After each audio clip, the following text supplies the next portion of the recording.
Hey folks, quick video from me today. When I read this news yesterday, it infuriated me. Western University's so-called student council is nothing more than a pathetic, disgraceful, far-left social group. Come September, all individuals will be required to wear medical-grade masks in all classrooms and seminar rooms, with the exception of those who can remain 2 meters apart at Western University. The university says it will then reassess the need for masking beyond Thanksgiving weekend, with the goal to lift the mask mandate as soon as possible. That's what they claim. On August 31st, the so-called student council reportedly voted down a motion that would oppose Western University's discriminatory and authoritarian mandates and vaccine mandates.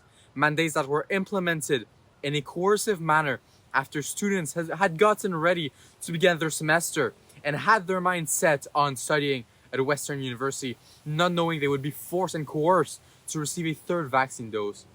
Let me remind you that this is the same university that had a student expelled and arrested because he engaged in an act of civil disobedience peacefully by trying to attend the classes he paid for. The student's name is Harry. He was a second-year university student at Western University. Today, the university announced in consultation with the health unit that students living in residence in the fall of 2021 will require at least one shot of the COVID vaccine. As part of our planning for a full return to fall in-person classes and on-campus experiences, we're looking to prioritize the health and safety of our campus community.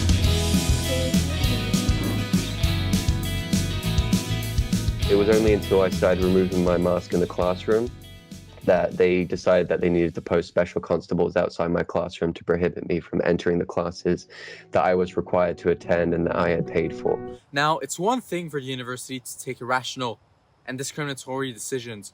We expect it. We expect them to do that. Universities have unfortunately become woke political institutions in the past years. That's how they are, and we know it. The University of Ottawa is also a far-left university that penalizes students who are conservative, like me, by lowering their grades and reviewing their papers in a biased manner. It happened to me more than once and is simply unfair. We've seen that happen in the United States as well, at universities like Point Park University in Pennsylvania, where a student had a petition signed against him and received violent threats simply because he refused to use the preferred pronouns of another student. But for a so-called student council that claims to represent the students of their school to act in such a selfish manner, all because the counselors in it prefer to follow their far-left beliefs and not defend the students against such mass mandates, this is wrong, and it is a shame for them. I do commend the 47% of counselors that stood up and did not vote against the motion that would oppose the mandates. That was the right thing to do.